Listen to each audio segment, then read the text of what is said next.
हमने बोले भाई हमारी गलती क्या है, पहले हमको ये बताओ। नहीं तो सदर का हुक्म सर आँखों पर। तो मतलब वो सदर साहब को हमारे ये पूछने का है कि हमारी गलती कहाँ हुई। जो उम्मीदवार उत्तर से लड़ने की तैयारी में थे, उत्तर कैंसिल होते बरोबर अचानक 28 को हमारा मैसेज आएगा, हमको तैयारी कर लो बोले। फॉर्म की हम तैयारी कर लिए, फॉर्म भर दिए। स्वागत है आपका द साउथ टाइम से। मैं हूं जैद अहमद। आज मेरे साथ साबिर चाउस मौजूद है। साबिर चाउस ने कल ही एमआईएम छोड़कर कांग्रेस पार्टी ज्वाइन कर दी है।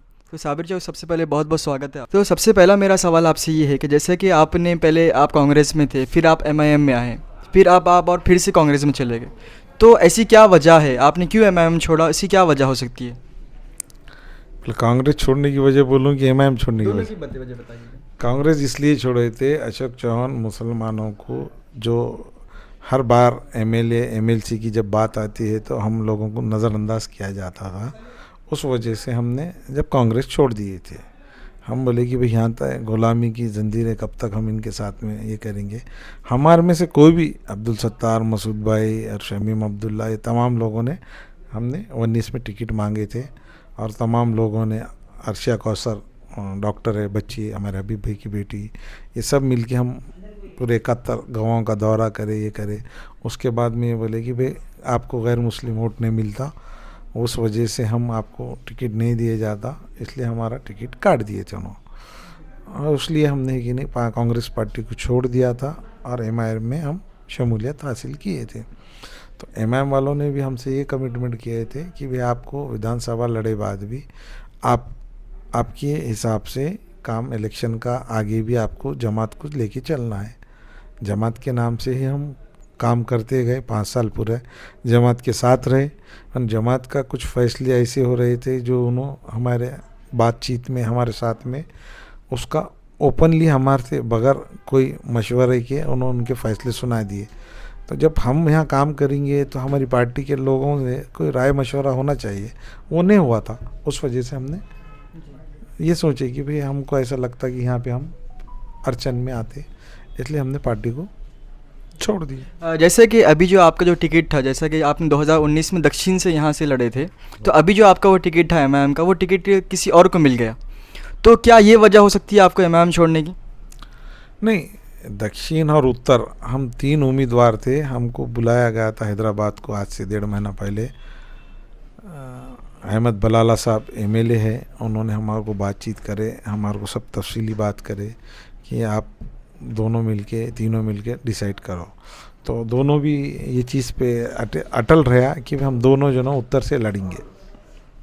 हमको पूछे कि अभी आपका क्या है, तो हम बोले भाई हमको साहब ने जो ज़बान दिए थे, आप 5 साल काम कीजिए, और 5 साल बहुत कम अरसा रहता और यूँ निकल जाता। अब आपकी जगह आपको इलेक्शन लड़ना है, आपको कम वक्त मिला था और पार्टी का लोगों के ऊपर मैसेज गलत गया, इसलिए कि आपको आगे इलेक्शन आपको ही लड़ना है, आप पार्टी का काम करो और पार्टी की जिम्मेदारी आपको दी जाएंगी।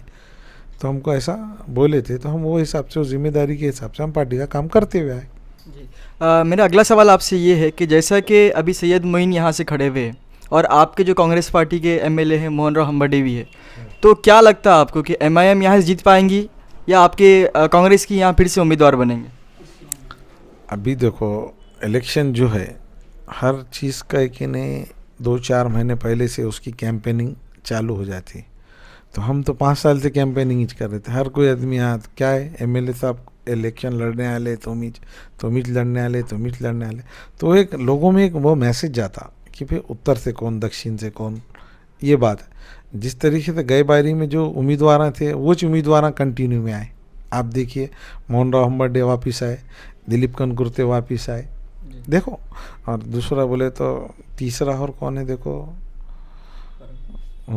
फारूक वंचित, उन्होंने आए, फारूक अहमद वंचित। तो ये लोग काम करे, उनकी पार्टी ने उनके हिसाब से। तो हमारी पार्टी का भी वो राय अमल था। अब वो बदला क्यों, ये अपने को भी नहीं पता चला। तो हमको ऐसा लगा कि भाई कहीं ना कहीं हम तो भी कम पड़ गए, या हम पार्टी को जो करने का वो कर नहीं सके। पार्टी के अतराफ़ के कुछ लोग हमारे ताल्लुक से कुछ मिसयूज़ कर रहे होंगे, गलत फहमी दूर कर होंगे। तो जब पार्टी उनके बातों पे सुन के दूसरी टिकट दे रही, तो हम उनके साथ में खड़ेंगे तो लोग हमारे ऊपर वो आरोप करेंगे ना कि वो छींटे हम हमारे आंख पे क्यों लेंगे। हमने तो 5 साल काम किए ना, क्यों किए? क्योंकि हमको मालूम था कि जमात को हमको बढ़ाना है, आगे हमको यही इलेक्शन लड़ना है। तो जब पार्टी ऐसा कोई नया आदमी लाकर हमारे सामने, जो उम्मीदवार उत्तर से लड़ने की तैयारी में थे, उत्तर कैंसिल होते बरोबर अचानक 28 को हमारा मैसेज आएगा, हमको तैयारी कर लो बोले, फॉर्म की हम तैयारी कर लिए, फॉर्म भर दिए, फिर फॉर्म उठाओ बोल के हमारे को पार्टी के जिम्मेदार आए हैं, आप ऐसा नहीं कर सकते, आप उठा लीजिए बोल के, फिर हमने फॉर्म भी उठा के दे दिए। अब बोलो, फिर उन्होंने आए कौसर मोहिद्दीन साहब एमएलए वहाँ के कारवां के, उन्होंने आके हमारे को फिरोजला के हमारे उनके मकान पे बैठ के पूरी तफसीली बात हुई। तो हमने बोले भाई हमारी गलती क्या है, पहले हमको ये बताओ। नहीं तो सदर का हुक्म सर आँखों पर, तो मतलब वो सदर साहब को हमारे को ये पूछने का है कि हमारी गलती कहाँ हुई। अगर ऐसा हुक्म आ जाएगा तो लोगों को ये लगेगा कि भाई ये हुक्म में है कि नहीं, कहीं ना कहीं कोई झोल है, इसलिए हमको थोड़ा डाउटफुल लगा। तो हम बोले कि बेहतर है कि अपन खामोश बैठ जाना। हम खामोश बैठ गए 7, 8, 10 दिन तक कि हमने कोई डिसीज़न नहीं लिए। तमाम मीडिया के हमारे भाई लोगों ने फ़ोन लगाए, कुछ तो भी बोलो, कुछ तो भी बोले। हम बोले भाई वक्त आने के ऊपर हम बोलेंगे। हम पूरी ताकत से हमारे लोगों के बीच में गए, तुम भी हमको मिले थे, तो हमने बोले भाई हमारा अभी सर्वे चालू है, हमारे पूरे लोग ये कह कि भाई अब की बार आप एमआईएम छोड़ दो और कांग्रेस में आ जाओ, और कांग्रेस वाले आपको घर पे आके लेके जाने वाले हैं। तो पूरे नगर सेवक आए बेचारे, वो लोगों से हमारी चाहत थी, मसूद अहमद ख़ान, अब्दुल रशीद, फ़ारूक भाई पीरपुरान वाले, फ़ारूक दौला, वाजिद जागीरदार, रशीद भाई कैकाड़ी, बाबू भाई खोके वाले, ये तमाम लोग आए। और बहुत सारे हमारे को जो फ़ोन करके बोले कि हम सब साथ में, उन्होंने हमारे को फिर प्रवेश कराए और हम कल प्रवेश भी हो गए। आज लोगों के सामने आके कि भाई हम पार्टी कल ही रीज़न दे दिए थे, पार्टी छोड़ दी हमने। पार्टी का अब हमारी जो पार्टी है कांग्रेस है, और कांग्रेस के 3 उम्मीदवार हैं हमारे पास। तो हमारी ये ख्वाहिश है कि भाई जो 3 उम्मीदवार हैं हमारे, अब्दुल सत्तार साहब, रविंदर चौहान और मोहन राव हम्बर्डे, ये तीनों की भी निशानी है कांग्रेस की, हाथ का पंजा, ये पंजे को आप पूरी तरीके से दबाइए और वोट डिवाइडेशन नहीं होना। इसलिए हमारे लिए, क्योंकि आने वाले दिनों में जो वोट डिवाइडेशन होते, हमको उसका डर दिख रहा, क्योंकि दोनों ही पार्टियां इलेक्शन ऐसा लड़े हैं कि एक अपने पतंग से है और एक बोले तो सिलेंडर है। ये दोनों का भी ऐसा लगता कि हमारे आपस में वोट डिवाइडेशन हो जाएंगे, और वो वोट डिवाइडेशन का नुकसान कोई दूसरी पार्टी को नहीं मिलना। इसलिए पूरे तमाम मुस्लिम लोग जो हमसे, हमारे उनके जो कामों में हम उनके आए वाले, हमने जितना काम करे, हर एक शख्सियत बोल के हम लोगों की 20 साल 22 साल से हम जो उनकी नुमाइंदगी करते, वो तमाम लोग आज कांग्रेस के साथ में रहना और महाविकास आघाड़ी के तमाम उम्मीदवारों को जिता के लाना। मेरा अगला सवाल आपसे ये है कि जैसा कि औरंगाबाद में डॉक्टर अब्दुल गफ्फार क़ादरी ने एमआईएम छोड़ दी और नांदेड़ से आपने छोड़ दी, तो ऐसी क्या वजह है कि आपने यहाँ से छोड़ दिया और उन्होंने वहाँ से छोड़ दिया? तो ऐसा एमआईएम में ऐसे क्या चीज़ें हो रही है जिस वजह से आप लोग एमआईएम छोड़ रहे हैं? अब्दुल गफ्फार साहब का प्रॉपर के हिसाब से है, आपको भी मालूम है। देखो, पार्टी में तुम जहाँ भी है तो तुम्हारी पूरी ईमानदारी पार्टी के साथ रहना चाहिए। मेरे अलावा अगर कोई भी काम कर रहे तो आपकी पूरी ईमानदारी पे रहता। मैंने पूरे 5 साल ईमानदारी से काम करते आया, और मेरे को डैमेज करने के लिए तमाम मकतब फ़िक्र के लोग एक जगह आ जाते थे। हर 5 साल हमको कोई ये तंजीम के नाम से आते थे, कोई वो तंजीम से। हम पार्टी के आदेश के बिना कोई काम करे नहीं थे आज तक के, और आगे भी नहीं करे हमने। और जब पार्टी का हमको आया कि भाई आपका बी फार्म वापस ले लो, हमने पार्टी का बी फार्म ले लिए। हम 8-10 दिन हमने वापस लिए, 4 तारीख को, और कल 11 तारीख को हमने रिज़ाइन दे दिया। मेरा दूसरा सवाल आपसे ये है कि जैसा कि मोहन राव हम्बर्डे जो खड़े हैं अभी कांग्रेस से, लेकिन उनके बड़े भाई जो है वो बीजेपी से खड़े हैं, तो यहाँ की जनता बहुत कंफ्यूज हो रही है कि ऐसा कैसे हो सकता है कि एक ही घर में एक भाई कांग्रेस का और दूसरा भाई बीजेपी से, तो इसके ऊपर आप क्या कहेंगे? मोहन राव हम्बर्डे के जो भाई है, कई बारी में हम दोनों भी इलेक्शन 17 दिन का टाइम पीरियड मिला था, तो जब भी उन्होंने बीजेपी किस थे, जब भी उन्होंने बीजेपी के थे, तो लोगों ने ये नहीं देखा। तो जब भी लोगों की जो सोच थी कि देखो काम करने वाले आदमी कुछ उनकी दिए। 5 साल पहले जो मोहन राव हम्बर्डे जी जीत के आए 5 साल से, तो आज उनका कुछ तो भी काम का ग्राफ बढ़ा होगा ना। जब तो एक नई छवि थी, और जो ये जो गेम करे गए उनके वो पार्टी के लोग और उन्हों जो भैया है उनके, और ज़रूरी नहीं है कि भाई एक जन बीजेपी में रह रहा, एक जन शिवसेना में रह रहा, एक जन राष्ट्रवादी में रह रहा।